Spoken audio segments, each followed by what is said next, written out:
భూలోకంలో కలియుగం వచ్చేస్తోంది, మమ్మల్ని మేము ఎలా రక్షించుకోవాలని ఋషులందరూ కలిసి సత్రయాగం చేస్తే ఈ యజ్ఞం యొక్క ఫలితాన్ని ఎవరికి ఇవ్వాలన్నారు. యజ్ఞభృత్ యజ్ఞకృత్ యజ్ఞి యజ్ఞభుక్ యజ్ఞ సాధన యజ్ఞాంతకృత్ యజ్ఞగుహ్యం అన్నమన్నాదయేవచ.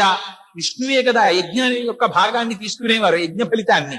అందుకని దీనికి ఎవరు సమర్థులు అన్నారు. నారద మహర్షి వెంకటేశ్వర స్వామి వారి యొక్క అవతారం రావాలి. అందుకని నారదుడు ఒక చిన్న విషయాన్ని చూపించారు అక్కడ.